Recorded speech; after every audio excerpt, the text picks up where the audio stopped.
Hello, hello, and welcome to the final episode of this season of the International Care Collective, the podcast powered by University Hospital Sussex and in collaboration with NHS England Stay and Thrive Community of Practice. As always, I'm Sam Elliott Aleknovich and I'm your host, and today we are joined by not only a friend, but also a colleague, Justine. Welcome, Justine, to the podcast, everyone. Thank you very much. Just tell us a little bit about yourself. Thank you so much, Sam, for having me. I'm excited. Love it. So my name is Justine. Hi, everyone. Justine Musiime. I'm a physiotherapist. I am Ugandan and I'm an international recruit. Lovely. And how long have you been in the UK for? I was recruited to come and work as a physiotherapist, Band 6 physiotherapist to be specific.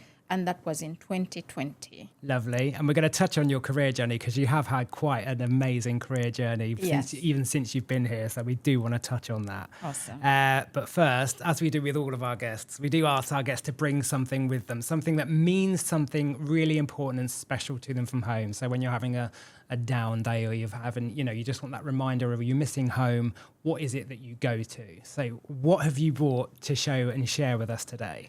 So you told me to bring one item and I was like, one item? Which one?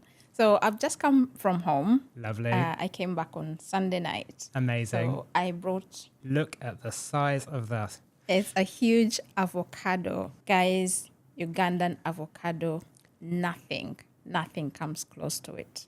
So I had to carry one from Uganda. Obviously, avocado is so special. Is that a staple in Uganda, or is it just because it's from Uganda and you thought, this is... I grew up eating avocado. Nice. We have lots of trees all around in the villages. Oh, wow. There'll be avocados dropping everywhere. So we normally, a lot of our food, we eat it with stew. Right. Our food is a bit starchy, so it's we eat matoke. I would have brought matoke if I had some to bring. I would have brought that. We have sweet potatoes, and they are different from the sweet potatoes here. They are a bit more starchy and more moreish. Okay. So the first time I ate sweet potatoes from here, I was disappointed because they were full of water. The other ones are very solid. Right. And we have cassava and lots of starchy foods. So then we make stew to go with it. So then we'll put the avocado in the stew. Nice. I can't be the only person thinking now I'm really hungry. Thank you. And then amazing. Thank you for sharing that with us. It's great to see what you can do with an avocado. Awesome. I've learned I'm going to be taking that advice later on when I go and look at this now. So let's start at the very beginning. What made you decide to move to the UK and work in the NHS? I didn't think about it. I came for a gap year program to start with. So I was going to do youth work with the church. So I used to run a youth club. It was quite an experience, the cultural differences and all that. And I used to help out with the children's club as well.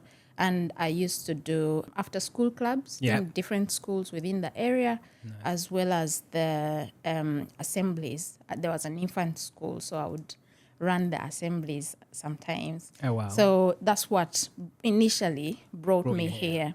So for 1 year, I was stationed at that church as a volunteer, sort of youth worker. Yeah. And I did that and learned lots of things. I lived with a host, a lovely, lovely white British woman. And she looked after me. She took you in. Yeah, she took me in. And I learned lots about British culture, British food, because I had to eat it. And I always tell this story, how I used to add salt every time. Yeah. Because I was like, there's no spice, there's no salt. Yeah. Like, you are not the first person to mention that on this podcast. I will not lie to you. Food is a big one. The flavour of food more specifically. Yeah. So I would get salt and I would be pouring. And one day I thought to myself, how does she feel watching me do that? Yeah. Like, it just felt disrespectful. Yeah. So then I said to myself, I'm not going to do that again. And the next time I didn't do it and I never did it again. Yeah. So I learned to eat British food in its gloriousness. In its salt-free state, is it? Exactly. And now the strange thing is when I go home, every time I eat the food, I'm like, you guys, you put too much salt in the food. It's gone the other way now, no? Exactly. So that's how I came to the UK. Then while I was on that program, people kept asking me, so what are you doing next after this? Because it was set. It was 1 year. They're like, what are you doing next? Yeah. And I would tell them, I don't know. I'm not sure. Or I would say things about God. Oh, God will direct me. Yeah. I'm praying about it. And then one day I thought to myself, maybe I need to think about it. Yeah. So then I wanted to do further studies. That's what I really wanted. And I looked, and it was so expensive because I would have to pay international fees. So I looked at different courses, and it just seemed impossible. But also, I always wanted to do medicine, Right. to be a medical doctor. Yeah. So when I went for physiotherapy, it was because I did not get the grades for medicine. Okay. I failed chemistry. So I always told myself that one day when I'm able, I'm going to study medicine. So I was looking at the courses, and medicine is so expensive, international fees wise, £10,000, £15,000 for 1 year. And that was 2004. Yeah. So it was too expensive. Then I was like, that's not possible. Yeah. So I applied for one specific course, a master's in exercise and nutrition science. And I said to God, if I get an admission, I'll know you want me to do it. Yeah. And I will trust you to Yeah. bring me the money. And that's what happened. I got the offer. And then I got confused because, again, international fees, how would I pay for it? So someone who had been talking to asked me, how far are you with your things? Any progress? So I told them that I'd got the offer. And they said, let me have a look. So I gave them the paperwork. They went and they took it away. And then when they came back, they're like, it's all paid.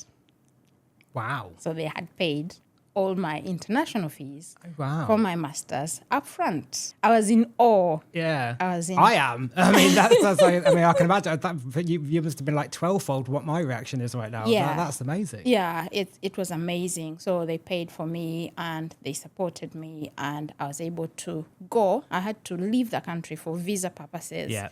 And then apply for a different visa, student visa. Yeah. And then come back, and I went to Chester University. Okay, nice. Yeah, so it's it's a lovely university. The city of Chester is a very little pretty city. Yeah. And it has lots of character and history, and there are city walls and the canal, and you hear about the Romans and their war strategy. They built a canal along the wall, the city walls.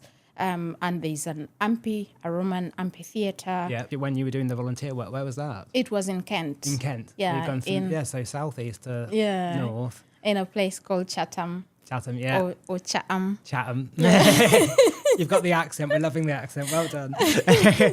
So, I mean, you've touched on it ever so slightly, and it's not actually a question I got down here, but obviously I know from being friends and a colleague with you, but your career has just gone from strength to strength from the time that you've obviously started working as a physiotherapist. So could you kind of just explain for our listeners and for our viewers your journey really as to where you are now?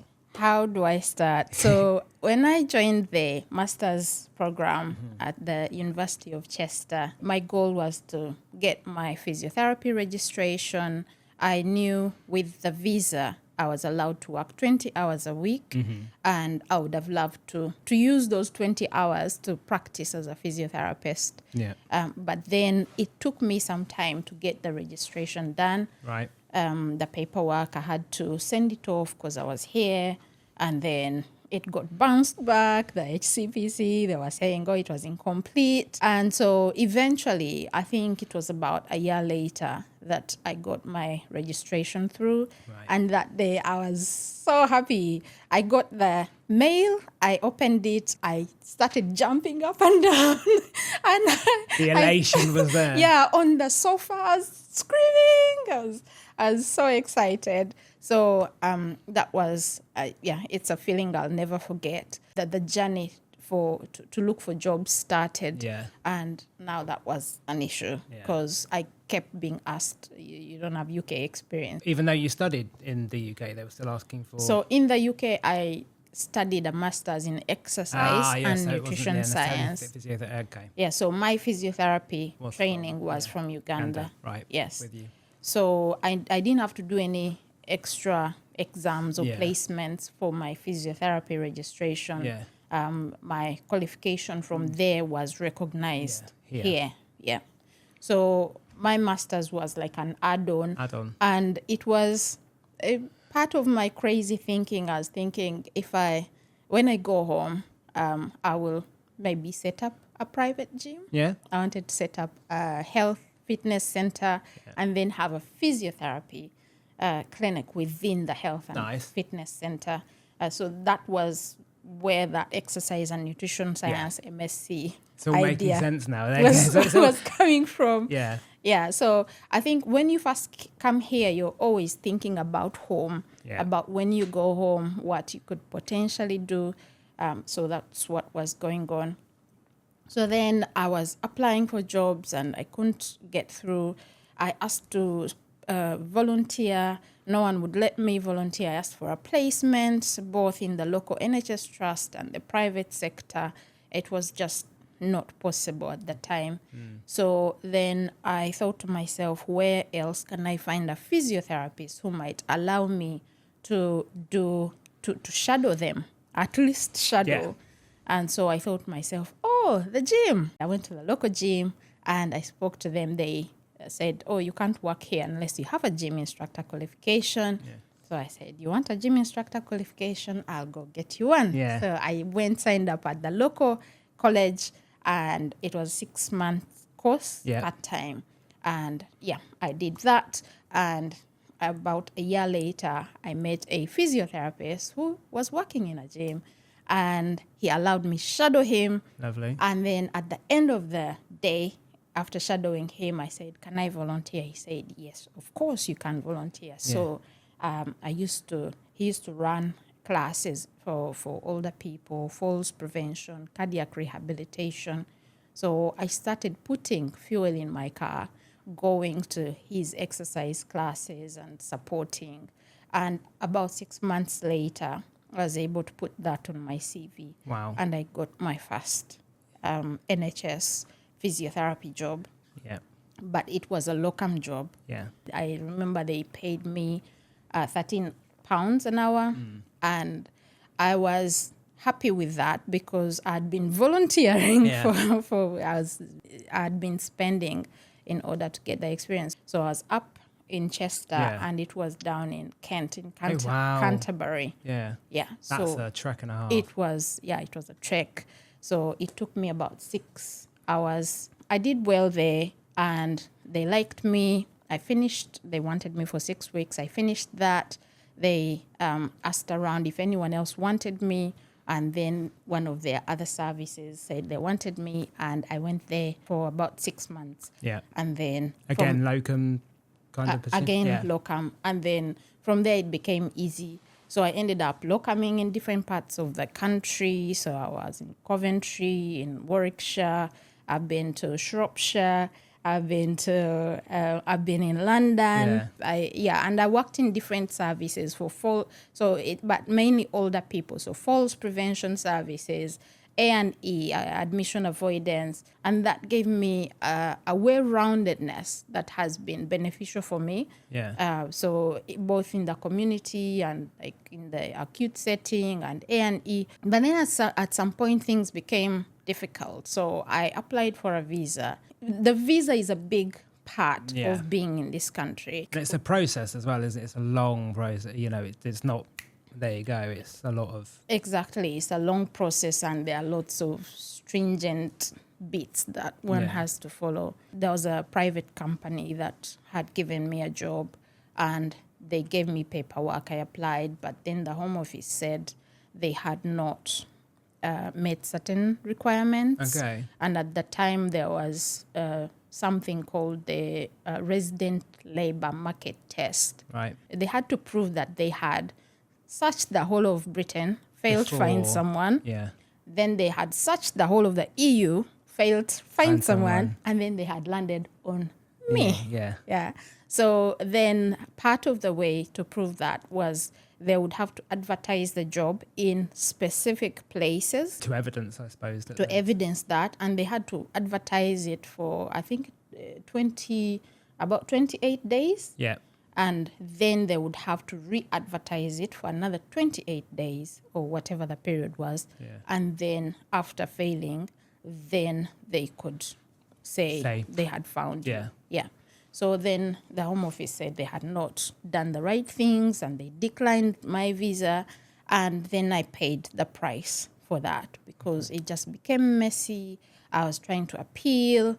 And then it was so stressful. I was getting messages from the Home Office saying they're going to deport me. They're going to... that must be terrifying. They're going to notify DVLA to revoke my driving license. So I would be driving, and if I see the police, I'm like, am I in trouble? And I couldn't call DVLA to say, is my driving license still okay? Yeah. Because what if they don't know anything, and now I notify them? The other thing they had said they would do is to notify the bank to cancel my bank account. It was very stressful. Yeah. And then... It sounds like traumatizing as well. Yeah, very traumatizing. So what I decided to do was to go home. Yeah. I'd lived here for a couple of years. Yeah. And I just decided I'm going home. This is not worth it. And what sometimes happens, sometimes some people decide to go underground. That's what they call it.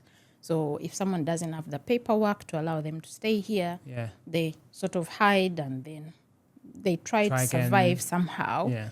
And they might not be able to, they are not allowed to like study officially. Okay. So in my head, I was like, even if I stay here, I can't progress. Yeah. If I try to study, I can't study in my names. Yeah. If I want to do jobs, that experience I can't put on my CV because... And also, I suppose, if you did do that and then obviously got caught, that detriments the rest of your career here, right? Exactly. And different pieces of advice I had. One of them was, why don't you find someone with a British passport and get married to them?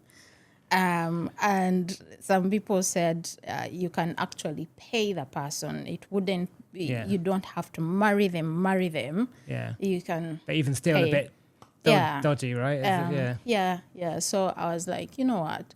I think I'm worth more than that. I want to marry for love. Yeah. Good for you. Yeah. So then I went back home.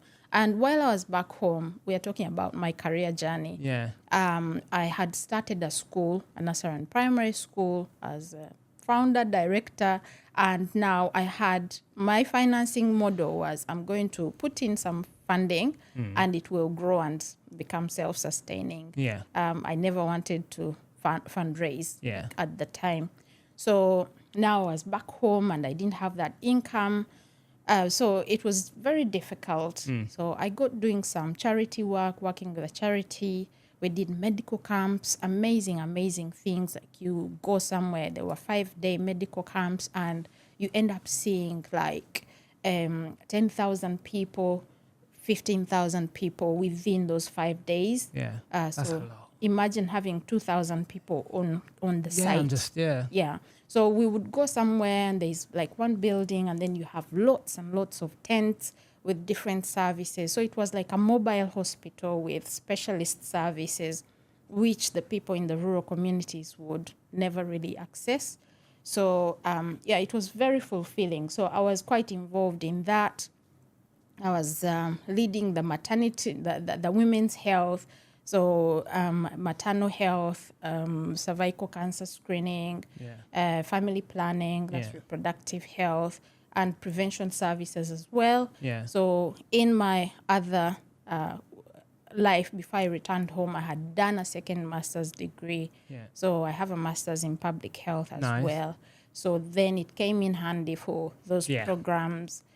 So it was busy, and I learnt a lot. Yeah. And then when I got to a point where I was like, I'm going back to England. Yeah.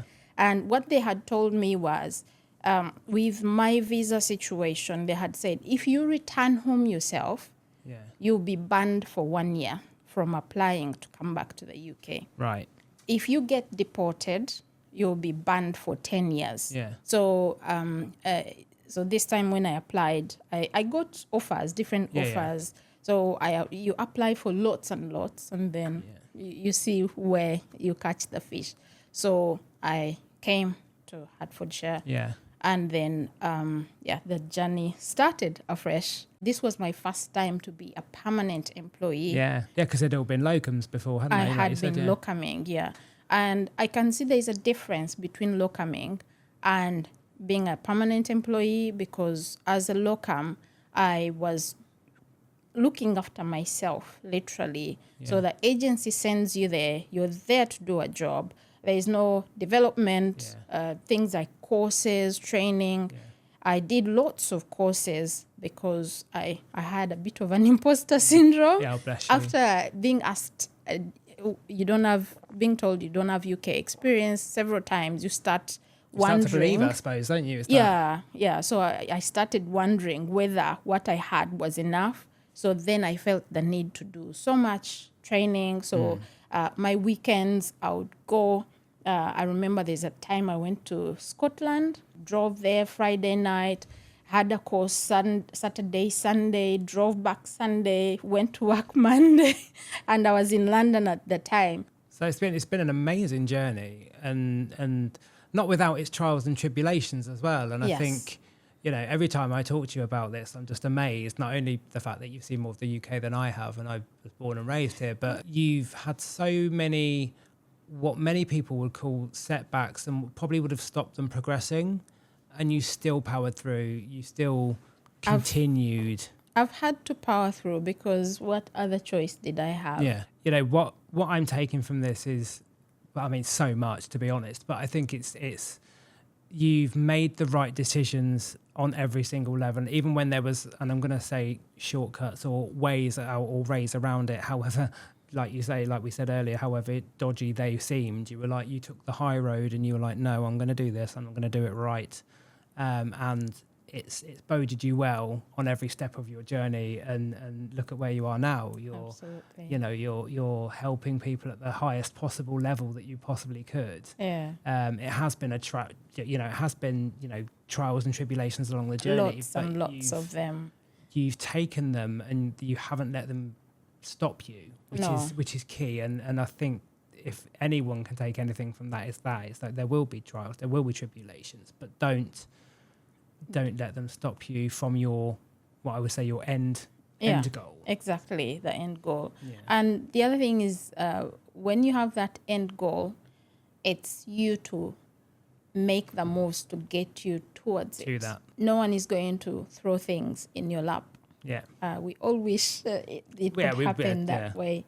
I cannot develop when I'm just doing the bare minimum. Yeah. Some people will say, I need to put my head down and work. Yeah. But then when you try to put your head up and it's time to progress, you've not got some of the things that you need. Yeah. So I decided to be involved, to engage, So even with my trust, I became vice chair of the BAME network. Yeah. That opened up doors within the trust, that raised my visibility. Yeah. So people get to know you, and things are transparent within the NHS. Like people won't just give you a job, but it helps when people know you, because sometimes there might be an opportunity, there might be a project, there might be something like even this podcast. Yeah. If you didn't know about me, you wouldn't have invited me. Exactly, and I feel very privileged to know you and have actually, worked with you. And like I say, I think I'm very privileged to call you not only a colleague but a friend as well. And like the work that we've done together built us stronger as well, and made me. I've learned so much from you. Oh, thank you. And I think Justine is on all the socials, so please do follow Justine later on and just to see the amazing work that she does. But like I said, I think for me, your journey itself embodies stay and thrive to a whole. It's like international stuff. We want you to come over. We want you to stay and thrive, but there are things that you do need to do, and you've really gone through that and explained every single step of that journey so poignantly as well, and not learned, like you say, from those setbacks, those knockbacks, those trials and tribulations. And exactly, it's something that I am privileged that you shared with us, and I'm sure the listeners and the viewers will be privileged to have listened to that story, because it is eye-opening. It's a real story. It's a real story, real life story. But it's a story of how you've powered through and you've progressed to one of the highest levels that you could do for your career as well. And it's it's there is a way of doing it if you want to do it. There is a way, and it's you to find that way. Ask questions, speak to people, get involved in things, volunteer, do something extra, because it's from there that you get something back. And we don't volunteer to get something back, but again, it helps with your growth. Then the opportunity could arise if you do that, right? Exactly. And I'm currently the president for the Uganda Diaspora Allied Health Professionals. I want to be resourceful. I am resourceful if I'm around, and then people get to see that, and they're like, okay, can you please step in and be president? So I'm doing that. I've just come back from Uganda. We were collaborating with another organization, with Sudanese in the diaspora, Sudanese doctors in the diaspora. And we did some medical camps. So it's again, like what medical, you've done previous. So like medical outreach program. So we went to one of the refugee camps in Uganda. Uganda is one of the countries with the highest number of refugees. We have about 1.7 million in our country, and lots of them from Sudan, because there's a war. So we went to one of the refugee camps, and it was an empty space, and then that's your space, and I'm like, well, what do you do with this? But then people came. So we saw about 1,000 people. Build it and they will come, as they say. About 1,000 people in 2 days. And it's you just feel so privileged to be able to touch people in that way, and people were really grateful. Physiotherapy is not like a common thing that's available for everybody. So those who got to see me and my other colleagues who are working with me were so grateful. So it just makes you feel like, it's worth it. And then now from there, I've learned new skills. I've made new connections. When do you sleep? Because I always ask you this. I was like, when do you sleep, Justine? Because you do genuinely so much. That I think anyone listening or watching is going to be in awe of what you do. If not, I would be genuinely surprised. And again, it's why I wanted you to come here and talk to us here today. So now we're going to move on to the fun bit of the podcast for me, and what can only be classified as nerve-wracking bit for everyone else. We're going on to the board of joy. Can we have the music, please? So, right, behind you, Justine, you can see the lovely board of joy. I'm going to get you to pick 2 cards from there. What is the one thing the NHS does well that you wish your home country, your home country's healthcare system adopts? So one thing I noticed when I came here was the multidisciplinary team working. And I think partly why I wanted to be a doctor was because everybody knew a doctor. There were certain professions that are up here. Where it was seen as the authority thing, isn't it, as well? So certain professions that every parent wants for their child. And if you don't get those, then you are a failure. And you just feel like a failure for ages. Until I came here, when I started working for the NHS, I started seeing the value of a physiotherapist. I knew we were of value, but back home, what would happen? I remember once I was on placement and I had seen a patient and we had done a treatment program and the plan was would come back and continue. Yeah. And then we went the next day and the patient was not there. Okay. Once the doctor or the consultant decides, they just discharge. Yeah. The other experience I had within the NHS was I was in a hospital on an older people ward, and there was a patient who was, the doctor felt they were ready to go home. So then they asked me in the MDT meeting, this multidisciplinary team meeting, and I said, I don't know if they can manage the stairs. They need a bit more practice. So I was asked how much longer do they need. Those were the days when they could stay a bit longer. Yeah. These days they Those cannot. were the days. Yeah. But I said about 2 days, and the consultant said they can stay for 2 days. And that was the day when my eyes really opened. Yeah. And I just felt so valued. Yeah. And I felt like my profession was a profession. Yeah. And I could actually stay in it. I didn't have to keep pushing and trying to become a medic or a medical doctor. So I would love for my country to adopt that multidisciplinary approach and understand the importance of it and actually the value of the other roles within that as well. Right? And support the other professionals to feel valued. Yeah. I'm glad. That's a good answer. And there's a comedian that I love personally, and I remember she's from Africa, I believe. I want to say Nigeria, and I remember she said that when she was growing up, her mother always told her there was 3 professions: doctor, engineer, or lawyer, and you had to pick one of those 3. It was anything off of that? No, exactly. But that is, from a cultural perspective, that is kind of sometimes the case, isn't it? It is sometimes the case, and people think those jobs pay better. Yeah. But here you also see that people can earn a decent amount of money in different professions. Yeah. So.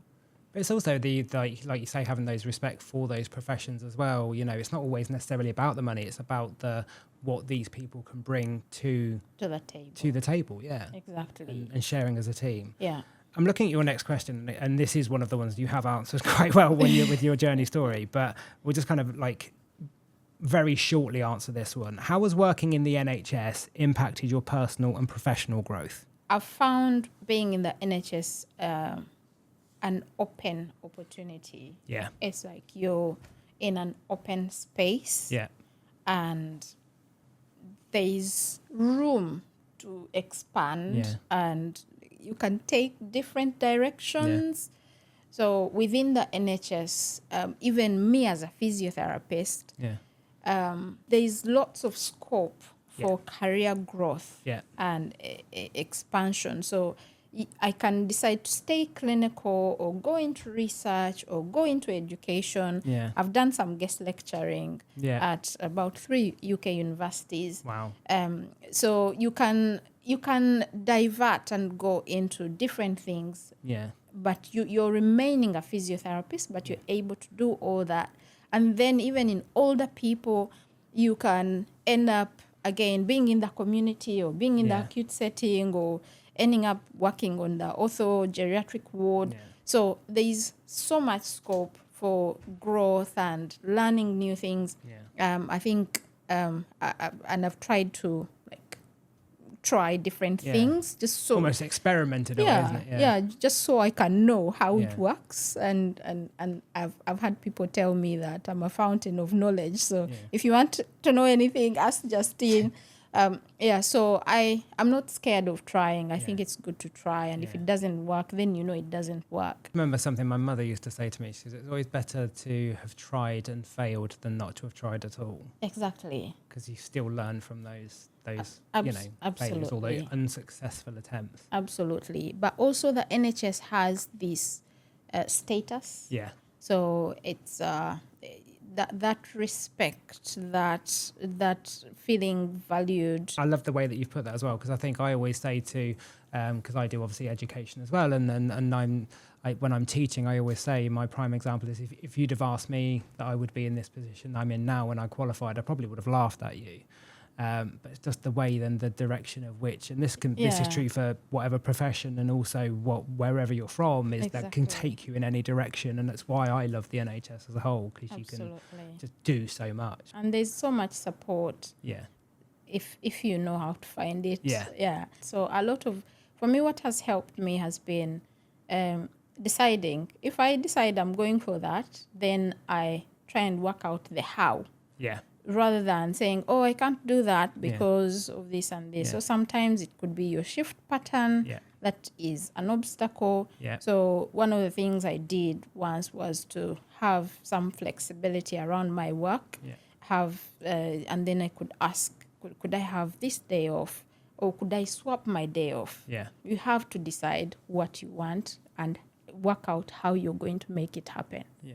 Yeah. So there you go. That's your 2 questions from the board of joy. That wasn't too bad, was it? I mean, credit where it's due. You pretty much answered everything that was on there anyway. So whatever you would have picked, you would have had a good answer for anyway. So if you knew then what you know now, what would be your one best piece of advice you could give someone considering doing the international recruitment journey? Get focused from the start and get to understand that this is your journey and it's you to make it happen. Yeah. So no one is going to offer you the next role. Yeah.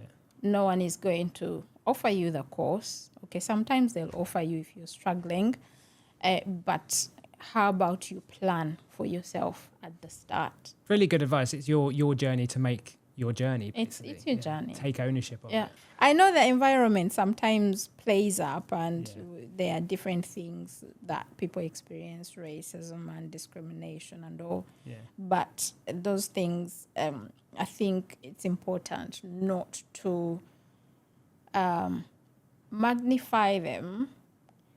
They are big already. Yeah. So if we give them too much headspace, they will occupy all of it. Yeah. And then if they occupy it, I'll just give a quick example. When I first came to England, someone said that they didn't think I should pursue physiotherapy registration because there were not many people who had done that. Yeah. And I said, well, I'll be the first one. I'll be the first one then. Yeah, because they were saying there are people who've come here with PhDs and they are sweeping the streets. I said, that's not my story. Yeah. So there's going to be, that person had their story, they had their experience, and they felt they had been frustrated, or they'd seen people who were frustrated by the system. But if I had just believed what they said, then I would maybe be sweeping the streets or doing work that is not physiotherapy related.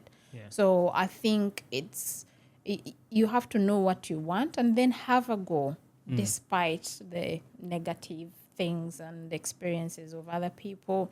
And challenges are there for us to overcome. Yeah. If they were not there, I don't know. Like for every mountain, there's a valley. Yeah. So with success, there's going to be failure. There's going to be obstacles. So I think we shouldn't be afraid of obstacles. Learn from them. Yeah. Final question for you before we wrap up is, and it's a personal one, this, so there's no right or wrong answer, and we have asked, all of our guests this. When do you feel it's right for someone to stop being referred to as international? At the beginning, I introduced myself as an international recruit. And I've been here 5 years in the NHS capacity as an NHS employee. Yeah. So for me, I feel I will always be an international recruit or an internationally educated allied health professional, because I was educated in Uganda and I now work here. So my certificate, my piece of paper, my document remains with the Uganda stamp on it. Yeah. So I will always be an internationally educated professional. Now, when it comes to the label, I've heard of situations where colleagues will maybe say about an internationally educated colleague that, oh, the international recruit did that, the international nurse did this. Or, Yeah. oh, they tell a patient, you're going to see an internationally educated nurse or professional. And you wonder, like, why do they have to say that? Yeah. Where's the context in that makes that important to state that? Exactly. So I think the labeling when we are at work, that one needs to stop. Yeah. When it's relating to work. Yeah. And we see that a lot in the media as well. So if someone is black, if they've done something amazing, there won't be too much about it. If then they've done something wrong, then it becomes, oh, the black person, the Nigerian, or they bring out the country and they just make such a big deal out of it. So I think we need to think about the international recruits or international staff as staff members. And if they've done something wrong, then we talk about it as a staff member. Yeah, not an international. Not an international. Member. Yeah, and if they've done something amazing, the same thing. And I think that's key, and it's such a good answer. So thank you. And I think you've taken us on a journey there, because I think our first episode, our interview with our first episode, they wear it as a badge of honor. And they always said that, it's something that I feel proud. I've made this journey. I've done this. But that was their personal feeling. But like you say, when it's in a work environment, there's ways that it's being said almost in, and I don't think intentionally. I think it's just because that phrase internationally has been ingrained sometimes in us. That it's used as a label in a negative connotation. And I think it's context is key. Absolutely. With any label, I would say, to be perfectly honest with you. But I think especially when we're talking about our international staff, it's like, if you're going to say it in a positive, great. But if you're going to say it in a, like I say, a less positive manner, then realise the connotations that you have of saying that and that detriment that it has. And I think that comes from people, in any position, but, being aware of that. Yeah. I mean, I've had an experience with a patient. The relative was there, and then he said, oh, did you train here? Where did you train from? I said I trained abroad. And then I asked them, is there anything I did that made you ask that question? He said, no, I was only checking if the NHS are employing the right people. Interesting. Yeah. And the gentleman had been disruptive, like during the treatment program. I'm like, let's raise this, let's move this so the patient can walk safely. And he was just in my way, trying to resist everything. But then later, a few days later, he said he was sorry, and that was around the COVID time. And he had some insecurity around his workplace, and he was stressed about that. And for me, I had already moved on, because we were all stressed, and I didn't have the headspace to give to that. That international situation. If our colleagues are expanding it, the patients already have their own perspectives. So then we want to be encouraging patients to think positively about the international staff who are here. And if they are doing some things differently, or if you feel they have gaps in their knowledge or in their practice, then that's the time for you to support them and mentor them and help them get to the standard that you feel would be best for the patients. So if we're thinking about patient care, which is what we focus a lot on, what we're here for as the NHS, then supporting our staff, our internationally educated staff, to settle in, to learn to do things the British way, or your ward way, or your trust way, your organization way, because someone has said culture is how we do things around here. So someone might be doing something right, but because they're not doing it the way you do it, then you look at it as wrong. Wrong. Okay. And then also there's a great leader, Peter Drucker, I think that's his name. He said, culture eats strategy for breakfast. Okay. So if we have bad culture in our workplaces, in our organizations, in our teams, we will have all the amazing strategies. We will sing our values and say, we want to do this, we are focusing on patient care. But if the culture is rotten, it will produce rotten fruit.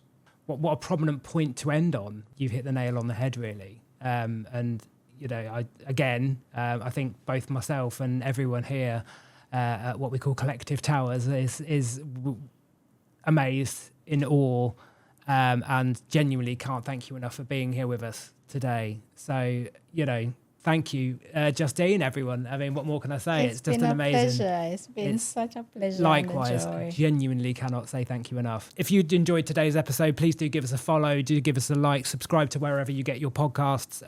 We are there. Leave us a review. Please be nice, share the love, share the joy. And we look forward to hopefully seeing you again soon. We have the good news and we have the great news that we will be coming back for a second season. So please, please, please do hit that follow, that like and that subscribe, and you'll be the first to know when we're coming back. Justine, again, you have been absolutely amazing. Thank you so much for joining us. Thank you. A final word from me, and I think this kind of epitomizes everything that Justine has said throughout this episode is, you know, we are all humans before our professions. So if you're going to be anything, be human and be kind. And until season 2 begins, we'll see you next time. Thank you ever so much.